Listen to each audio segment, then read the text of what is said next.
I like the course outline. You come with a headline and then it's structured throughout that headline, and then you add more meat to it, and here's the process around it.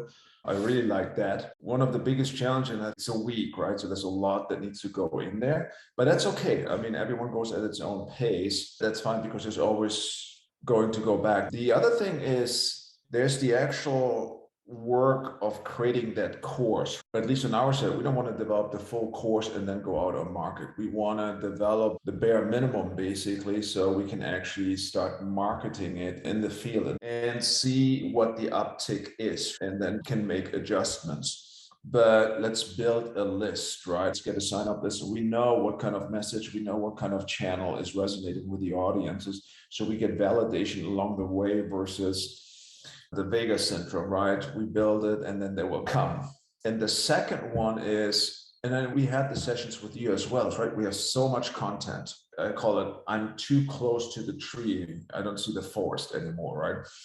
So the whole thing is less is more, right? And that's what's going through my mind right now is, yes, I can have all of the courses and all of the material, and this can balloon very, very quickly, but I think this is just an art and a science with art. How do you condense that and say, because time is a very valuable resource, how do we condense this to something, if you follow that, you will be pretty successful. And yeah, we believe you're smart enough, the rest you can actually Google. And if you're not, then maybe the course is not for you to begin with, right, in the first place.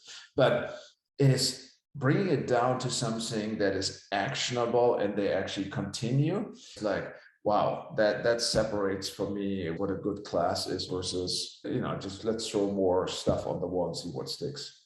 Yeah, and it's always a balance. It's an art.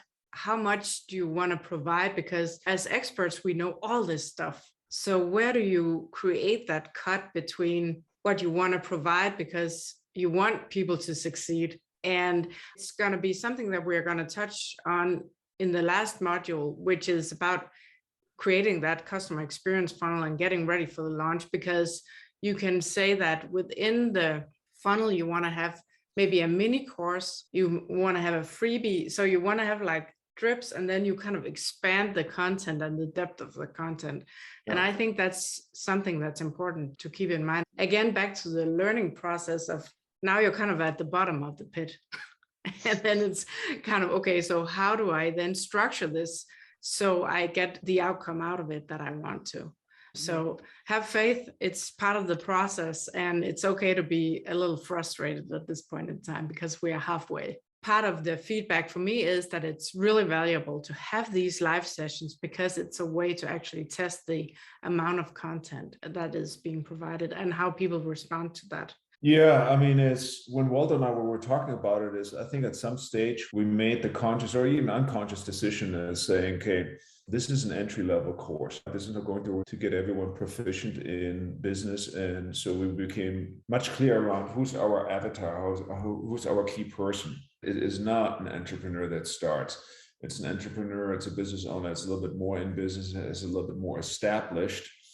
And this is not a beginner course, but it's like an advanced course, but not highly advanced, right? Hey, if you want a business established and you want to have done for you, hey, we give you access to our lawyer, just fill out this form and we get it done in 5 business days, right? Just in case if that's too overwhelming for you. It's a little bit of, for me, it's like the 80-20 rule, right? I mean, it's getting 100% right is tough, but with 20%, we get 80% right. I go like, that's probably a pretty good kind of middle ground here. Thank you so much for your feedback. I really appreciate that. And I will definitely take that into consideration as I move forward, and also make sure that we really focus in on the application of all the content you have developed so far towards the end of it. It wasn't painful at all.